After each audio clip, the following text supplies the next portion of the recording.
নমস্কার, সকলকে স্বাগত জানিয়ে শুরু করছি জীবনের আলো অনুষ্ঠান। দেখুন, আমরা বারবার বলি ৯টা গ্রহ এবং তার সঙ্গে সঙ্গে ১২টা রাশি এবং ২৭টা নক্ষত্র। এই নক্ষত্র বলুন, গ্রহ বলুন, এরা কিন্তু সব সময় আপনার জন্মছকের কানেকশান অনুযায়ী চলমান, এবং এই কানেকশান অনুযায়ী যে গ্রহগুলো তার নির্দিষ্ট কক্ষে মুভ করছে, এবং মহাকাশেও আপনারা দেখেন যে গ্রহ তাদের মুভ করছে, সঞ্চার হচ্ছে, কখনো বিভিন্ন ক্ষেত্রে বিভিন্ন গ্রহের বিভিন্ন ধরনের ক্রিয়া হয়, বিভিন্ন ধরনের অ্যাক্টিভিটি আপনারা এই পৃথিবীর বুকে দেখতে পান। সেগুলো কিন্তু সেই গ্রহ নক্ষত্রের সঞ্চারের কারণে, অর্থাৎ তারা মুভমেন্টের কারণে, তাদের ট্রানজিটের কারণে হয়। এবং সেই রকমই যেমন অমাবস্যা পূর্ণিমা তিথি দেখেন, সেই চন্দ্রের কারণে হয়, এবং তার কারণে আমাদের পৃথিবীর বুকে জোয়ার ভাটাও হয়। তাহলে এগুলো প্রত্যেকটা কানেক্টেড, এবং এক একটা গ্রহের কারকতা অনুযায়ী এবং গ্রহগত কানেকশানের কারণে আপনার এই পৃথিবীতে, অর্থাৎ আমাদের এই পৃথিবীতে বিভিন্ন ধরনের অ্যাক্টিভিটি আপনি দেখতে পারবেন। সেই রকমই আগামী দিনে শনি গ্রহ তার নির্দিষ্ট ভাবে, অর্থাৎ যেভাবে এখনও পর্যন্ত রয়েছে, সেটা মূল ত্রিকোণ বলা হয় শনির, এবং এখানে এটা বায়ু রাশি, এবং খুব যথেষ্ট পাওয়ারে শনি এখানে অবস্থান করেন। কিন্তু সেই শনি গ্রহ সে ট্রানজিট করে যাবেন, সেটা হচ্ছে আগামী মার্চ মাসের 29 তারিখে। 29শে মার্চ শনি নির্দিষ্ট সময় ট্রানজিট করে সে মীন রাশিতে গিয়ে অবস্থান করবে। মীন রাশিটা অ্যাকচুয়ালি আমাদের 12টা রাশির সর্বশেষ রাশি, অর্থাৎ 12তম রাশি হচ্ছে মীন রাশি।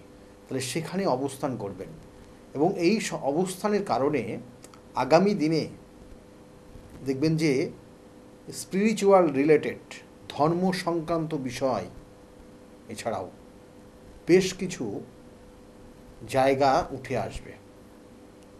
ধর্মটাকে বিশেষ গুরুত্ব দেবে মানুষ, কারণ শনি সবসময় আধ্যাত্মিক জায়গাগুলো নিয়ে আসে। সেই আধ্যাত্মিক চেতনা তৈরি করবে মানুষের মধ্যে, এবং এই আধ্যাত্মিক চেতনার কারণে মানুষের মধ্যে অনেক ধরনের অ্যাক্টিভিটি তৈরি হবে, যেটা সমাজের জন্য শুভকর। তাহলে সেই জায়গাগুলো কিন্তু শনি আগামী দিনের এই ট্রানজিটের কারণে হবে। তবু বলবো, এই ট্রানজিটের কারণে 12টা রাশির 12 রকমের সে কিন্তু ফল পাবে। কারণ শনি একটা এমনই একটা গ্রহ, সে খুব স্লো মোশনে সে কিন্তু মুভ করে। তাই শনি গ্রহ আমাদের নেটাল চার্ট অনুযায়ী বলা হয় দশমপতি একাদশপতি, অর্থাৎ শনি গ্রহই হচ্ছে আমাদের জ্যোতিষশাস্ত্রের বলছে কর্মপতি, এবং উনিই কিন্তু আমাদের সাকসেস, সফলতার অধিপতি। অর্থাৎ ওনার ছাড়া আমরা কিন্তু কেউই এই পৃথিবীর বুকে যারা বেঁচে আছি, প্রত্যেকটা জীব কিন্তু তার দ্বারাই কর্ম পাচ্ছে, তার দ্বারাই সফলতা পাচ্ছে, সে যে যাই কর্ম করুক না কেন। তাহলে শনির গ্রহের পাওয়ার কিন্তু আমাদের যথেষ্ট রয়েছে। আর এই শনি গ্রহ তার নির্দিষ্ট যে ভাব রয়েছে, ভাব হচ্ছে এক মকর রাশি, তার নিজের অধিপতি, অর্থাৎ মকর রাশির অধিপতি হচ্ছে শনি, এবং কুম্ভ রাশির অধিপতি হচ্ছে শনি। এই শনিদেব তিনি তুলা রাশিতে তুম্বস্থ হয়ে যান, আর এই শনিদেবী আবার নিচস্থ হয়ে যান, সেটা হচ্ছে ওই মেষ রাশিতে গিয়ে। তাই মেষ রাশিতে নিচস্থ, তুলা রাশিতে উচ্চস্থ, এবং মূল ত্রিকোণ হন তার নিজের ভাবে, সেটা হচ্ছে কুম্ভ রাশিতে। এই কানেকশন শনি গ্রহের রয়েছে। আর শনি গ্রহের 9টা কী আছে না, 9টা, অর্থাৎ আমাদের 27টা টোটাল নক্ষত্র, তার মধ্যে 3টে নক্ষত্র শনির রয়েছে। 3টে নক্ষত্র কী কী রয়েছে?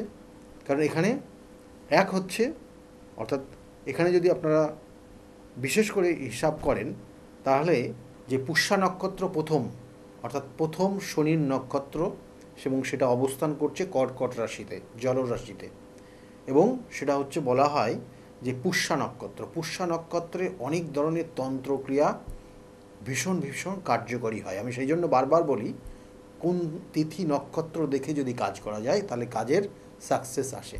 তাই পুষ্যা নক্ষত্র হচ্ছে শনির প্রথম নক্ষত্র, তারপরে হচ্ছে অনুরাধা নক্ষত্র। এই অনুরাধা নক্ষত্র কিন্তু জলরাশিতে অবস্থান করছে এবং এই অনুরাধা নক্ষত্রের যথেষ্ট অ্যাক্টিভিটি রয়েছে। আর তারপরে হচ্ছে উত্তর ভাদ্রপদ নক্ষত্র। এই উত্তর ভাদ্রপদ হচ্ছে নক্ষত্র হচ্ছে শেষ নক্ষত্র এবং এটা ২৬ নম্বর নক্ষত্র।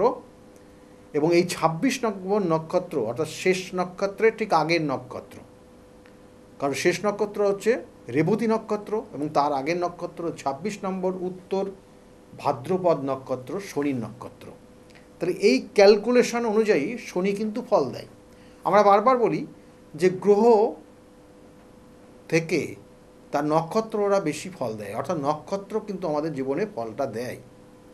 তাই এই শনি ট্রানজিট হবে কেন, এই আলোচনাগুলো কেন করলাম, কারণ এই তিনটে নক্ষত্র কিন্তু তারা তাদের মুভমেন্ট পরিবর্তন করবে আগামী দিনে, তাদের কিছু পরিবর্তন আসবে এবং সেই পরিবর্তন অনুযায়ী আমাদের মানুষ জীবনের ওপরও কিন্তু তার প্রভাব আসবে। এবং এই প্রভাব কখনো কখনো সমস্যার জায়গা তৈরি হতে পারে, কখনো আবার ভালো জায়গাও তৈরি হতে পারে। কারণ আপনার ক্ষেত্রে যে খারাপ ফলটা দেবে সেই গ্রহটা যদি আপনার জন্মছকে ভালো জায়গায় থাকে তাহলে তো অত খারাপ ফল আপনাকে দেবে না। তাহলে সেই রকমই একদম বেসিক ক্যালকুলেশনে এটাই বলে যে শনি গ্রহ যদি আপনার জন্মছকে ভালো জায়গায় থাকে তাহলে কিন্তু আপনার ক্ষেত্রে খুব খারাপ ফল দেবে না, ভালো ফলও দেবে, আবার কিছু কিছু মাঝে মধ্যে খারাপ ফলও দেবে। তাহলে এই জায়গাগুলো রয়েছে এবং সেই অনুযায়ী আমাদের এই 12টা রাশির মধ্যে তাদের কিছু মুভমেন্ট পরিবর্তন হবে। আমি বলবো অবশ্যই, কারণ এই শনি 2.5 বছর থাকবে একটা রাশিতে। সে 29 তারিখে অর্থাৎ 29শে মার্চ সে কিন্তু স্থান পরিবর্তন করবে, রাশি পরিবর্তন করবে, সে ট্রানজিট করবে এবং সে মীন রাশিতে গিয়ে অবস্থান করবে। এবং এই মীন রাশির সাপেক্ষে যে শনির 7.5 যে প্রভাব, সেই প্রভাবগুলো কার কার থাকবে, কারণ শনির 7.5 7.5 বছর প্রায় তার কিন্তু মকর রাশি তাদের থেকে শনির 7.5 প্রভাবটা কেটে যাচ্ছে এবং মকর রাশির আগামী দিনে ভালো হবে, শনির 7.5 থেকে তারা কিন্তু রেহাই পাচ্ছে। কিন্তু কুম্ভ রাশির শনির 7.5 লাস্ট স্টেজ চলবে, 2.5 বছর এখনও চলবে। তার সঙ্গে সঙ্গে মীন রাশির শনির 7.5 মিডিল স্টেজ চলছে, অর্থাৎ রাশিতেই কিন্তু শনি অবস্থান করছে। এবং এর সঙ্গে সঙ্গে আগামী দিনে মেষ রাশির যারা জাতক জাতিকা তাদের শনির 7.5 শুরু হবে, কারণ চন্দ্রের ঠিক আগের ঘরে অর্থাৎ চন্দ্রের দ্বাদশে যখন শনি প্রবেশ করে তখন শনির 7.5 শুরু হয় এবং যখন চন্দ্রের ওপর দিয়ে শনির 7.5 যায় তখন সেই চন্দ্রের কিন্তু মিডিল স্টেজ শনির 7.5 চলে 2.5 বছর এবং তারপরের 2.5 বছর শেষ অর্থাৎ লাস্ট স্টেজ কিন্তু শনির 7.5 চলে। সেই রকমই কুম্ভ রাশির ক্ষেত্রে জানবেন যে এটা লাস্ট স্টেজ চলছে। মকর আর মীন রাশির ক্ষেত্রে এই 29 তারিখের পর থেকে মিডিল স্টেজ শনির 7.5 চলবে। আর এদিকে হচ্ছে মেষ রাশির যারা জাতক জাতিকা তাদের ফার্স্ট স্টেজ শনির 7.5 শুরু হবে। আর এই শনি গ্রহ এক একটা রাশিতে 30 মাস করে থাকবে এবং তার মধ্যে সে কিন্তু কখনো কখনো রেট্রোগেট হবে অর্থাৎ বক্রি হয়ে যাবে, আবার ডিরেক্ট হবে। তাহলে এই রেট্রোগেট হবে আবার ডিরেক্ট হবে, এর জন্য কিন্তু ফলের পরিবর্তন হবে, তারতম্য হবে, কখনো খারাপ ফল কখনো ভালো ফল। তাহলে এগুলো কিন্তু চলবে, এই 2.5 বছরের মধ্যেই হবে। এবং এর সঙ্গে সঙ্গে শনির ধাইয়ার প্রভাব যাদের শুরু হবে সেক্ষেত্রে হচ্ছে সিংহ রাশির জাতক জাতিকাদের শনির ধাইয়ার প্রভাব শুরু হবে। এবং এই দিকেও কিন্তু ধনু রাশির যারা জাতক জাতিকা রয়েছেন তাদের ক্ষেত্রেও কিন্তু শনির ধাইয়ার প্রভাব শুরু হবে। ধাইয়ার প্রভাব থেকে তারা রেহাই পাচ্ছে কারা না, কর্কট রাশির যারা জাতক জাতিকা তাদের ধাইয়ার প্রভাব ছিল 29 তারিখের পর থেকে, মার্চ মাসের 29-এর পর থেকে তাদের আর থাকবে না। আর এদিকে হচ্ছে বৃশ্চিক রাশির যারা জাতক জাতিকা রয়েছেন তাদের ধায়ার প্রভাব থেকে তারা মুক্ত হবে। তাহলে এই হচ্ছে অ্যাকচুয়াল পিকচার। এবং এখানে আপনার ক্ষেত্রে একটা জিনিস জানতে হবে যে এবার কিন্তু শনির যে ধাইয়ার প্রভাব বলুন বা শনির যে প্রথম শনির সাড়ে সাতির প্রভাব, এই তিনটে রাশি কিন্তু অগ্নি রাশি এবং এই কানেকশন অনুযায়ী আগুন থেকে সাবধানে থাকতে হবে। সমাজের বিভিন্ন ক্ষেত্রে আগুন, দুর্যোগ এবং কিছু কিছু ক্ষেত্রে ধর্ম, আধ্যাত্মিকতা, এগুলোর কিন্তু কিছু কিছু অসৎ কাজে লাগাতে পারে অনেক মানুষ। সেক্ষেত্রে নিজেরা এখানে সতর্ক থাকতে হবে। এবং এর সঙ্গে সঙ্গে আগুন থেকে কেন সতর্ক, কারণ এখানে কিন্তু ফায়ার এলিমেন্টের কানেকশান থাকবে এবং কোনো কোনো ক্ষেত্রে, কারণ এখানে বেশ কিছু কানেকশান রয়েছে। কারণ শনি যেদিনকে তার নির্দিষ্ট কক্ষে অর্থাৎ নির্দিষ্ট কক্ষ থেকে অর্থাৎ নিজের ভাব থেকে যখন সে জলরাশিতে প্রবেশ করবে, তখন একটা দুর্যোগের সম্ভাবনা কিন্তু থাকছে। সেই প্রাকৃতিক দুর্যোগ বিগত দিনেও আমি দেখেছি, তাহলে এবারও কিন্তু সেই দুর্যোগ থাকবে।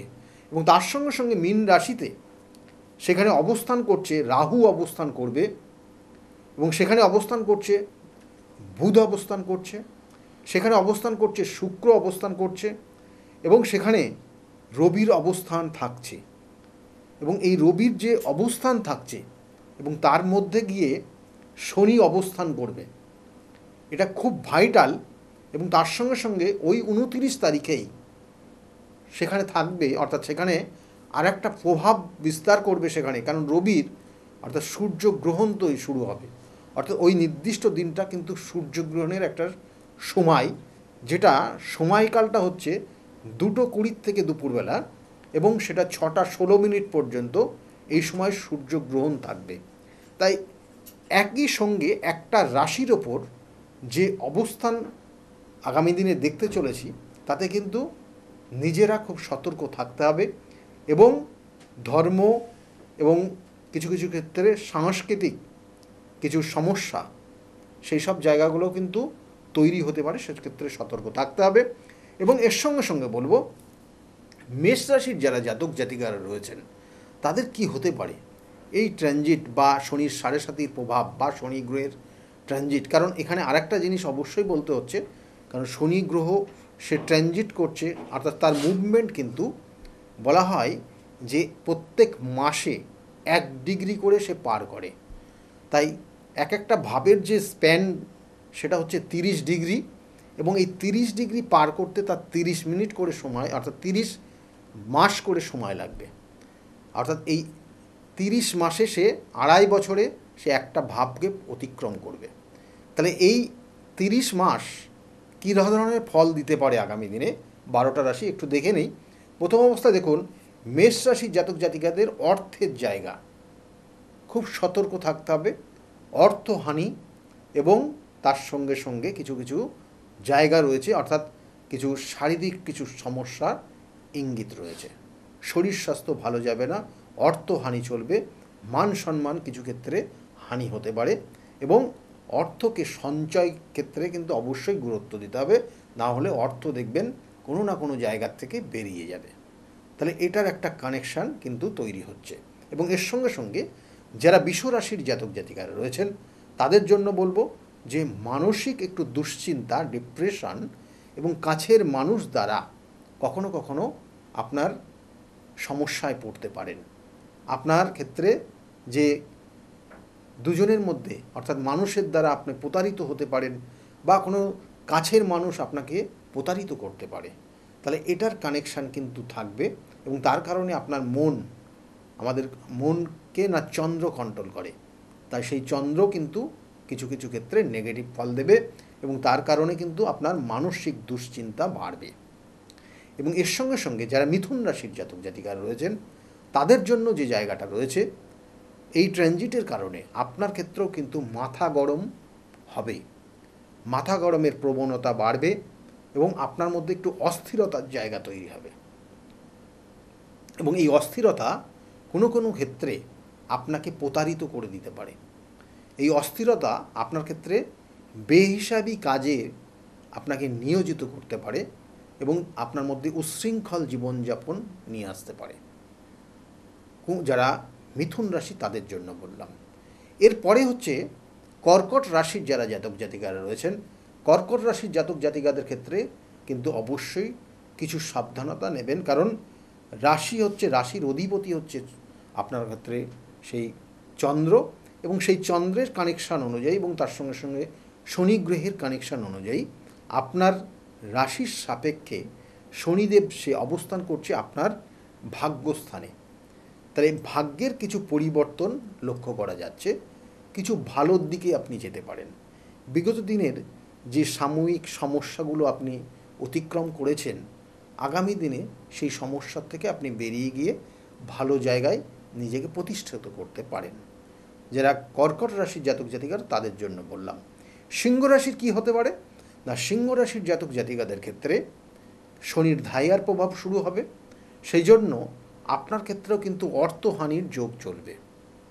ভুল সিদ্ধান্ত নেওয়ার প্রবণতা আপনার মধ্যে বেড়ে যাবে। আপনার মধ্যে একটু মাঝে মধ্যে দেখবেন উচ্ছৃঙ্খল জীবনযাপন আসছে, হঠকারী সিদ্ধান্ত নিয়ে নিচ্ছেন, এবং এইগুলোর থেকে নিজেকে কন্ট্রোল না করতে পারলে আগামী দিনে কিন্তু আপনি আপনার মান সম্মান হানি এবং আপনার ক্ষেত্রে এমন কিছু সমস্যার মধ্যে পড়বেন যেটা আপনি কিন্তু সেখান থেকে উঠতে পারবেন না, বা অনেক অর্থ আপনার ড্যামেজ হয়ে যেতে পারে, বা অনেক অর্থ আপনার ফাইন হিসাবে সরকারের কাছে জমা দিতে হতে পারে। তাহলে সেক্ষেত্রে সিংহ রাশির জাতক জাতিকারা খুব সাবধানে চলবেন। এবং এর সঙ্গে সঙ্গে এই শনির 7.5 প্রভাব কন্যা রাশির ওপরও কিন্তু থাকবে, কারণ কন্যা রাশির সমসপ্তমে শনি অবস্থান করবে, রাশির ওপর ডিরেক্ট 180 ডিগ্রি অ্যাঙ্গেলে দৃষ্টি দেবে, এবং কন্যা রাশির জাতক জাতিকার মানসিক চাপ বাড়বে, ভুল বোঝাবুঝির জায়গা তৈরি হবে। খুব কাছের মানুষ, যে মানুষটা হয়তো আপনাকে ছাড়া কিছু ভাবতই না, সেই মানুষটা আস্তে আস্তে আপনার সঙ্গ ত্যাগ করে দেবে। এই হচ্ছে কন্যা রাশির এফেক্ট, এবং এর সঙ্গে সঙ্গে আপনার মন মানসিকতা ডিপ্রেশনের মধ্যে নিয়োজিত হবে। এই জায়গাগুলো কিন্তু চলবে কন্যা রাশির জাতক জাতিকারা। খুব সাবধানে পদক্ষেপ নেবেন, ভুল সিদ্ধান্ত নিতে যাবেন না, এবং কোনো কিছু চোখের সামনে দেখলেও সেটাকে নিজেকেই সমালোচনার জায়গায় নিয়ে আসবেন। কেন হলো, কী কারণে হচ্ছে, এটার থেকে রেহাই কী আছে। আপনি নিজের যদি সমালোচনা করেন, তাহলে দেখবেন আপনি জীবনে উন্নতি করতে পারবেন। এরা আমার কথা না, এটা কিন্তু অনেক বিখ্যাত মানুষের কথা। আর তার সঙ্গে সঙ্গে যারা তুলা রাশির জাতক জাতিকারা রয়েছেন, মানসিক চঞ্চলতা তৈরি হবে, অস্থিরতা তৈরি হবে, এবং তার সঙ্গে সঙ্গে কোনো ক্ষেত্রে আপনার এই অস্থিরতা চঞ্চলতার জন্য মনে রাখতে সমস্যা হবে, আপনার মনে রাখার বিষয়টা সমস্যা হবে, কিছু নার্ভের সমস্যাও আপনার চলে আসতে পারে। সেক্ষেত্রে সতর্ক থাকবেন, এবং আপনার ক্ষেত্রে কিছু উন্নতি অবশ্যই হবে। সেক্ষেত্রেও কিন্তু তার কানেকশান রয়েছে যারা তুলা রাশি, এবং আপনার ক্ষেত্রে দেখবেন যে কিছু ধর্মস্থানে ভ্রমণের যোগ তৈরি হচ্ছে। এরপরে বলবো বৃশ্চিক রাশির যারা জাতক জাতিকার, কারণ বৃশ্চিক রাশির 2.5 বছর তারা শনির এই ধাইয়ার প্রভাব কিন্তু থেকে সমাপ্ত হচ্ছে তাদের জীবন, এবং এই যে ধাইয়ার প্রভাব তাদের সমাপ্ত হচ্ছে, এবং আগামী দিনে কিন্তু সেক্ষেত্রে তার শুভ জায়গা তৈরি হবে, এবং এই শুভ জায়গার মধ্যে তার পঞ্চমভাবে শনি গিয়ে অবস্থান করবে ঠিকই, কিন্তু একটু নিজেকে সতর্ক থাকতে হবে, কারণ আপনার দেখালো কাছের মানুষ তারাও কিন্তু আপনাকে ভুল বুঝতে পারে, সেই জায়গাটা কিন্তু থাকবে। কোনো ক্ষেত্রে আপনার প্রথম সন্তান থেকেও কিছু কষ্ট পেতে পারেন, এটারও কিন্তু ইঙ্গিত দিচ্ছে। যারা বৃশ্চিক রাশির জাতক জাতিকারা তাদের জন্য বললাম। এবং ধনুরাশির যারা জাতক জাতিকা, তাদের শনির ধাইয়ার প্রভাব শুরু হবে। সেক্ষেত্রে অবশ্যই গুরুজন যারা আছে তাদের যত্নবান, অর্থাৎ তাদেরকে যত্ন নিন, তাদের শারীরিক কোনো সমস্যা হলে ডাক্তারি পরামর্শ নিন, এবং তার সঙ্গে সঙ্গে আপনি কিন্তু দেখবেন যে আধ্যাত্মিক দিক দিয়ে আপনি নিজেকে খুব উন্নতির দিকে নিয়ে যাবেন, অর্থাৎ যথেষ্ট ডেভেলপ করতে পারবেন আপনি সেটার কানেকশান কিন্তু রয়েছে। এবং তার সঙ্গে সঙ্গে কিছু কিছু জায়গায় আপনি যে কাজটা করলেন না তার দায়ভার চাপতে পারে, এবং এর কানেকশান অনুযায়ী আপনার ক্ষেত্রে নিজের কোনো সম্পত্তির যোগও হতে পারে, অর্থাৎ সম্পত্তি আসতে পারে। কিন্তু একটা জিনিস মাথায় রাখবেন, শনির এই ধাইয়ার প্রভাব আপনার শুরু হবে ঠিকই, অর্থটাকে কিন্তু ও কিন্তু ব্লক করে দেবে। যাদের শনির সাথে শনির ধাইয়ার প্রভাব, একটা জিনিস জেনে রাখুন, যাদের শুরু হচ্ছে আপনাদের থেকে কিন্তু অর্থ প্রথম অবস্থায় লিকুইড মানিটাকে ব্লক করবে শনিদেব, তারপরে আপনাকে আস্তে আস্তে আস্তে আস্তে কিন্তু বাঁধতে শুরু করবে, আপনাকে কিন্তু গণ্ডির মধ্যে, কভারের মধ্যে নিয়ে আসবে, আপনাকে মধ্যে সীমাবদ্ধর মধ্যে আপনাকে জড়াতে থাকবে। তাহলে সেই জায়গাটাকে নিজেকে কন্ট্রোল করার চেষ্টা করবেন। এবং তার সঙ্গে সঙ্গে যারা মকর রাশির জাতক জাতিকারা, তাদের শনির ধাইয়ার থেকে, শনির 7.5 থেকে আপনি রেহাই পাচ্ছেন। আপনার জীবনে আগামী দিনে ভালো জায়গা হবে, আপনি বেশ কিছু দেবত্ব স্থান ভ্রমণ করবেন, আপনি অনেক জায়গায় যাবেন এবং আপনার বেশ কিছু সুযোগ সুবিধা জীবনে আসবে। এবং তার সঙ্গে সঙ্গে নতুন কিছু অধ্যায় শুরু হবে আপনার জীবনে, যেটা আগামী দিন আপনার ওই জীবনটাকে বয়ে নিয়ে চলবে। তাহলে এই জায়গাগুলো কিন্তু মকর রাশির জাতক জাতিকাদের রয়েছে। কুম্ভ রাশির শনির ধাইয়ার আর শনির 7.5 লাস্ট স্টেজ, সেক্ষেত্রে বলবো বাড়িতে যারা বয়স জ্যেষ্ঠ আছে তাদের সঙ্গে সুব্যবহার করুন, গুরুত্ব দিন, তাদের সেবা করুন, আপনার ক্ষেত্রে উন্নতি হবে। আর যারা মীন রাশির জাতক জাতিকারা, যে মুভমেন্টে শনির ট্রানজিট করছে এই 29শে মার্চ, সেই নির্দিষ্ট দিনটা সূর্যগ্রহণ, অর্থাৎ কিন্তু প্রথম সূর্যগ্রহণ এই বছরের, এবং তার সঙ্গে সঙ্গে সেইভাবে গিয়ে অবস্থান করছে রাহু, বুধ, শুক্র, রবি এবং আপনার চন্দ্র ওখানে গিয়ে অবস্থান আছে। তাহলে এই কম্বিনেশন এবং তার সঙ্গে শনি কানেক্টেড হচ্ছে, আপনার ক্ষেত্রে শরীর স্বাস্থ্যের দিকে অবশ্যই নজর দেবেন। এবং এই শনি যখন ট্রানজিট করবে তার আগের দিন, সেই দিন এবং তার পরের দিন আপনারা পারলে পারে শিবের অভিষেক করবেন, শিবের মহামন্ত্র জপ করবেন। অর্থাৎ 28 তারিখ এবং 29 তারিখ এবং তারপরে 30 তারিখ মার্চ মাসের এই 3 দিন ধরে প্রত্যেক জাতক জাতিকারা যদি করতে পারেন ভালো, না হলে যাদের শনির ধাইয়ার প্রভাব, শনির 7.5 প্রভাব চলবে, তাদের জন্য বলবো যে শিবের মহামৃত্যুঞ্জয় মন্ত্র জপ করবেন। এবং অবশ্যই মীন রাশির জাতক জাতিকারা তারা তো করবেনই 3 দিন ধরে, তাতে আপনার ক্ষেত্রে অনেক অশুভর থেকে শুভত্বর দিকে যাবে। কারণ শনির ধাইয়া, শনির 7.5 আমাদের জীবনে অনেক কিছু কিন্তু ওলট পালট করে দিয়ে যায়। তাই এগুলোর সঠিক প্রতিকার প্রতিবিধানও আছে। সঠিক প্রতিকার, সঠিক প্রতিবিধান, সঠিক গাইডলাইন একটা জীবনকে পরিবর্তন করতে পারে। একটা জীবনের, একটা মানুষের যে নির্দিষ্ট লক্ষ্য, সেই লক্ষ্য পূরণ করে দিতে পারে। তাই বিগত দিনে বহু মানুষ যারা এসছে তাদের সমস্যা নিয়েই এসছে, আজকের জায়গায় দাঁড়িয়ে তারা খুব ভালো রয়েছে। সেই জন্য যদি মনে করেন আমার সঙ্গে যোগাযোগ করবেন, তাহলে নিচের বুকিং নাম্বার, যে নাম্বারগুলো নোট ডাউন করে রাখুন, ওই নাম্বারে ফোন করে আপনি জানতে পারবেন আমি কোন চেম্বারে কখন কোন সময়ে যাই।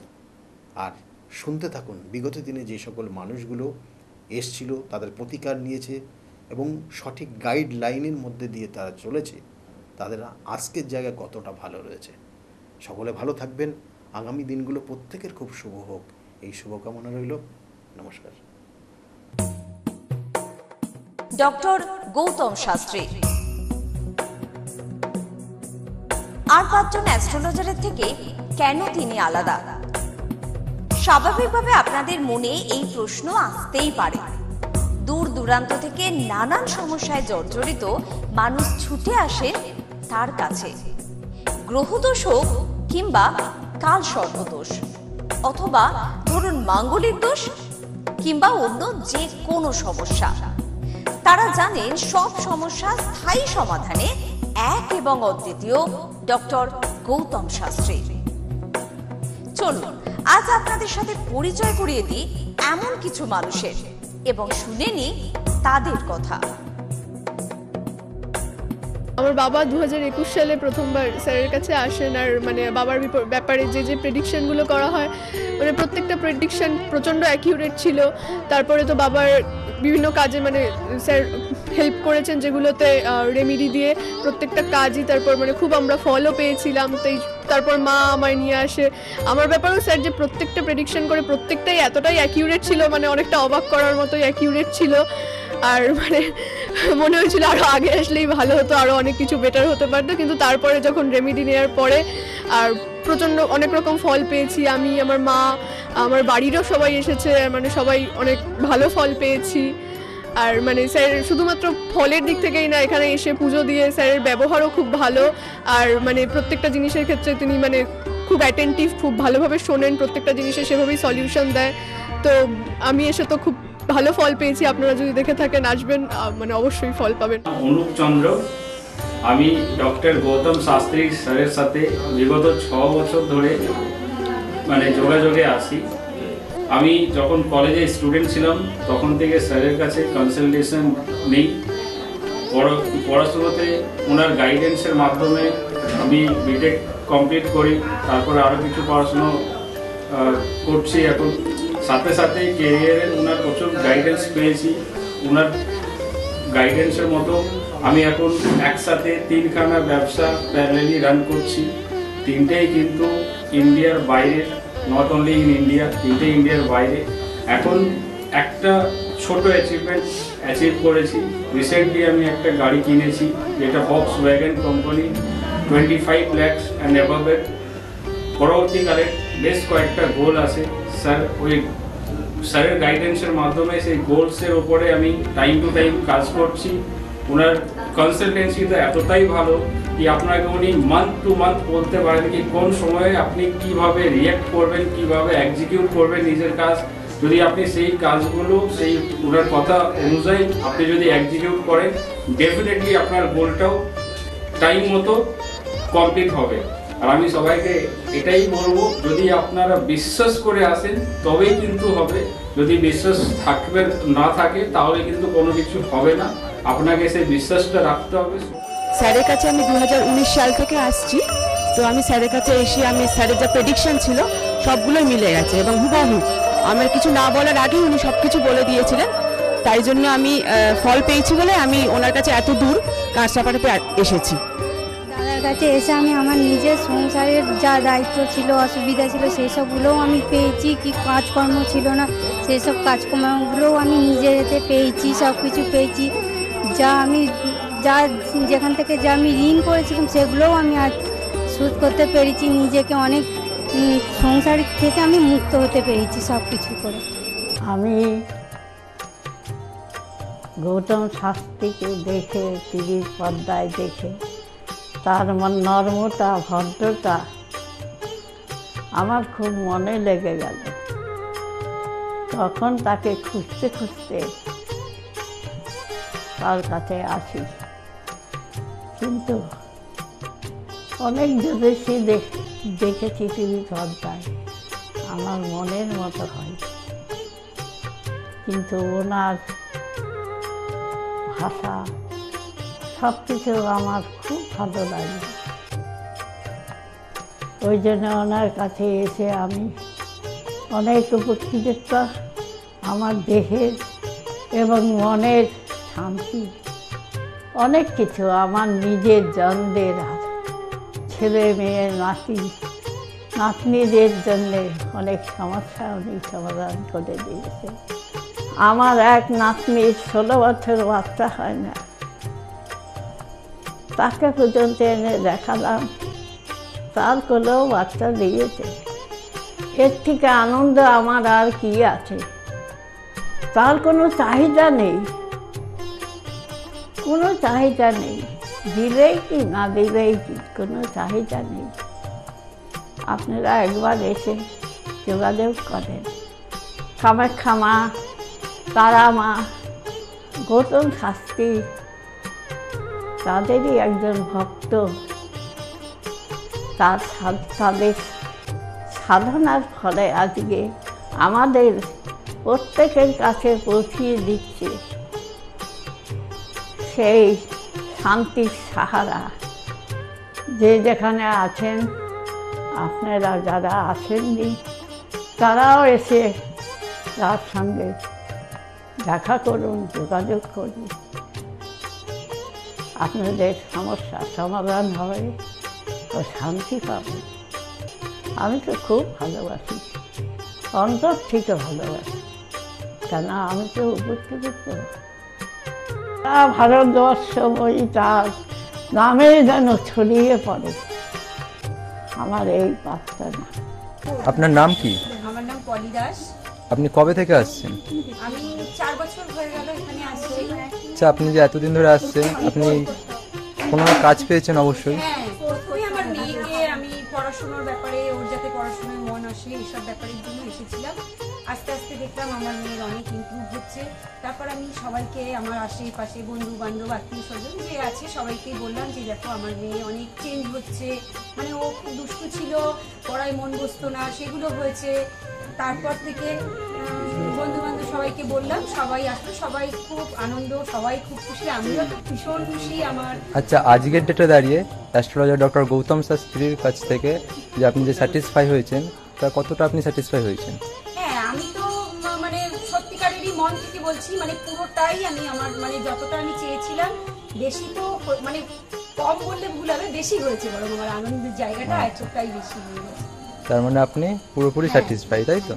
আমার নাম রাকেশ মণ্ডল, গ্রাম ডবলপোতা। এই দাদার কাছে এসেছিলাম, অনেক প্রবলেম ছিল, সেই প্রবলেম কিছুটা সলভ হচ্ছে এবং হবে।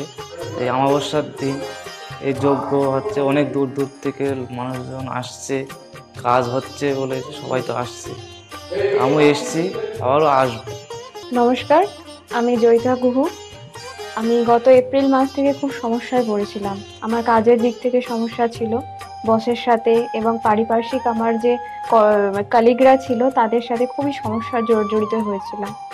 তো তারপরে সেই কাজটা আমি আর অবশেষে টিকিয়ে রাখতে পারিনি, সেটা আমাকে বাধ্য হয়েছিলাম আমি সেটা ছেড়ে দিতে। তারপরে একটা খুব আর্থিক দিক থেকে খুব ভেঙে পড়েছিলাম। তো সেই সমস্যায় জর্জরিত হয়ে বুঝতে পারছিলাম না কি করব। তো হঠাৎ একদিন টিভিতে প্রোগ্রাম দেখি ডক্টর গৌতম শাস্ত্রী, ওনার কথাবার্তা, ওনার যে উপাচারগুলো রয়েছে, যেগুলো উনি বলেন প্রতিকার, সেগুলো শুনে আমার খুব ভালো লেগেছিল। তো ওনার সাথে এসে দেখা করি, আমার সমস্ত কথাবার্তা ওনার সাথে শেয়ার করি, প্রবলেমগুলো। তারপর উনি আমাকে দেখে আমাকে কিছু বলেন আমার ব্যাপারে, তো সেগুলো একদম হুবহু মিলে যায়। তো তারপরে উনি আমাকে রেমেডি সাজেস্ট করেন, তো আমি সেই রেমেডিটা নিই, আমি ধারণ করেছি। তো ধারণ করার পর আমি আস্তে আস্তে নিজের মধ্যে একটা চেঞ্জ দেখতে থাকি। তো এবং আমি গত আগস্টের 27 তারিখে একটা জব পেয়েছি, যেটা আমার মনের মতো। এখানে আমার ডেজিগনেশন, আমার স্যালারি, আমার মনের মতো লোকেশন আমি এখানে পেয়েছি, মানে এটাতে আমি বিশেষভাবে আপ্লুত। তো সের জন্য অসংখ্য ধন্যবাদ ডক্টর গৌতম শাস্ত্রীকে। নমস্কার, আমি মেলিনা থমাস। আমি গত 1 মাস আগে থেকে ডিপ্রেশনে ভুগছিলাম এবং আমার অনেক রকম সমস্যা দেখা দিচ্ছিল। আমি আমার মায়ের থ্রু থেকে জানতে পারি ডক্টর গৌতম শাস্ত্রীর কথা, এবং আমি সেখানে আমার প্রবলেমগুলো নিয়ে আসি এবং তার কথা মতো আমি প্রতিকারগুলো করি এবং সেই কথা মতো আমি চলতে থাকি। এখন আমার কাছে অনেক জবের অপরচুনিটিস আসছে এবং আমার আগের যে সমস্যাগুলো ছিল সেগুলোও গেছে। আমি সিলেকশন করছি কোন জবটা করব এবং যে কোনো একটা জব আমি সিলেক্ট করব। এবং আগেও আমি ডক্টর গৌতম শাস্ত্রীকে অনেক ধন্যবাদ জানাচ্ছি এই আমাকে এত কিছু করে দেওয়ার জন্য। এবং আপনারা চাইলে আপনারাও আসতে পারেন নিজেদের অসুবিধা নিয়ে এবং তার কাছে এসে সমস্যাগুলোর সমাধান করতে পারেন। আপনারা যদি তার কথা মতো চলেন, আপনারাও আমার মতো ভালো ফল পেতে পারেন। অ্যাস্ট্রোলজার ডক্টর গৌতম শাস্ত্রীর চেম্বারে আপনি কতদিন আসছেন? আমি প্রায় 2.5-3 বছর ধরেই এখানে মানে রেগুলারলি আসছি। মোটামুটি আমার যখনই অসুবিধা হচ্ছে আমি তখন চলে আসছি। আপনি কোন চেম্বারে দেখিয়েছেন? আমি এখানকার কাছাপাড়া চেম্বারে। কাছাড়া চেম্বারে দেখিয়েছেন, মানে আপনি যে সমস্যাটা নিয়ে এসেছেন ওটা কি আপনার কিওর হয়েছে? হ্যাঁ, আমি প্রথমে যে সমস্যাটা, পড়াশোনার সমস্যা নিয়ে প্রবলেমে পড়ে ওনার কাছে এসেছিলাম, তা মোটামুটি আমার যত দিন যাচ্ছে ইমপ্রুভ হচ্ছে আস্তে আস্তে। না, আপনার কাজ হয়েছে মধ্যে এসেছেন? আমি হালিশহর থেকে এসেছি। ধরো আমার নাম তো মলিনা ঘোষ, কিন্তু তোমার কি হয়েছে বলো তো, আমি দাদার কাছে অনেক বছর ধরে, মানে কয়েক বছর ধরে ভালোই এসেছি। আমি অনেক বিপদে পড়েছিলাম, তো তখন আমি এক টিভি চ্যানেলে দেখে, সবাই কিন্তু প্রোগ্রাম দেখে, সব সিরিয়াল দেখে, সব কিছু দেখে, কিন্তু আমি ওই সিরিয়াল সব কিছু ছেড়ে আমার এমন বিপদ হয়েছিল আমি শুধু টিভির কাছে বসে শুধু এই শাস্ত্রী চ্যানেলগুলো দেখে দেখে আমি মনে ভাবতাম আমি কাকে মনের মতন পাবো। পেলাম যে সবাই এত চ্যানেলে, কিন্তু আমি সবাইকে দেখেছি, আমার দাদাকেই আমার খুব পছন্দ হলো। আমি খোঁজ করতে করতে করতে করতে আমি এমন বিপদ যে আমি এই বিপদে কি করে উঠবো, তখন ওই দাদার কাছে আসলাম। খোঁজ পেয়ে চিকিৎসা করতে করতে তখন দাদার কাছে এসে আমার অনেক বড় বিপদ ছিল, আমার ছেলে স্বামী সব নিয়ে আমার বাড়ির খুব অবস্থা খারাপ ছিল। আজকে ওনার কাছে এসে আমি অনেক উপকার পেয়েছি। আমি সবার কাছে বলছি, আমি এত লোক দেখছি, আমি বলি একটু যদি দাদার কাছে এসে সব ধৈর্য ধরে, কারোর বিফল হবে না, তার ফল ছাড়া বিফল হবে না। আমি ভাবি যে আমি অনেক লোকও পাঠিয়েছি, আমরা যদি প্রচার করতে পারি, অনেকে আছেন এই দাদার কথা বলবো না, বলবো না, কিন্তু না বলেন, মানুষ যদি বিপদের হাত থেকে বাঁচে সবারই তো ভালো হয়। কিন্তু দাদার কাছে আসার পরে আমার এমনও মাঝে একটা এমনও বিপদ গেছে, এই দাদাই আমাকে এই বিপদের হাত থেকে উঠিয়েছে। এর জন্য আমি দাদার কাছে সারা জীবনের জন্য কৃতজ্ঞ থাকি। দাদাকে চাই দাদাও ভালো থাকুক, আমরাও যেন দাদার কাছে এসে দাদা আরো সুস্থভাবে যেতে পারি। শুনলেন তো, এনাদের প্রত্যেকের আশা, ভরসা এবং বিশ্বাসের একটাই নাম, ডক্টর গৌতম শাস্ত্রী, যার সম্পর্কে আমরা এত কিছু শুনলাম। চলুন এবার দেখে নিই তিনি কি বলছেন। আজকের যে ফিডব্যাক আপনারা পাচ্ছেন, এগুলো কিন্তু আমার সবটাই আমার গুরুদেবের আশীর্বাদ। কারণ গুরুদেব আমাদেরকে একটাই জিনিসই বলেছিলেন যে যেভাবেই হোক মানুষকে উপকার করলে তোমার কিন্তু আগামী দিনে দেখবে তোমার মানুষ কিন্তু তোমার পাশে এসে দাঁড়াবে। এবং সেইভাবেই আমি কিন্তু যেভাবে সকলের উপকার বা আমি যতটা কাজ করছি সকলে উপকৃত হচ্ছে, এবং এর জন্য আমিও কিন্তু খুব আনন্দ পাই যখন তারা বলে যে না দাদা, আমি আপনার এই কারণে এই জন্য এসেছিলাম, এই কাজটা আমি পেয়ে গেছি। সুতরাং আমিও চাই যে এইভাবে মানুষের পাশে থেকে মানুষকে সহযোগিতা করে মানুষকে আরও ভালো জায়গায় পৌঁছে দেওয়া। যাদের খুব দুঃখের মধ্যে, কষ্টের মধ্যে আছে, তাদেরকে কিছুটা গাইড করে তারা যদি আরও ভালো জায়গায় যেতে পারি এবং ভালো জায়গায় তাদেরকে যদি নিয়ে যেতে পারি, এটাই হচ্ছে আমার মেন উদ্দেশ্য। অর্থাৎ তারা যদি আরও ভালো জায়গায় যেতে পারে, সেখান থেকে যে আনন্দ উপভোগ করতে পারবো আমি, সেটা কিন্তু চিরস্থায়ী থেকে যাবে। তাহলে আর দেরি কেন, চটপট ফোন করুন 9836410969 অথবা 8335805241 এই নাম্বারে। শুধুমাত্র একটি ফোন, যা পাল্টে দিতে পারে আপনার গোটা জীবন। জ্যোতিষবিদ, বাস্তুবিদ, হস্তরেখা বিশারদ ও spiritual guide doctor Gautam Shastri, এক এবং অদ্বিতীয়।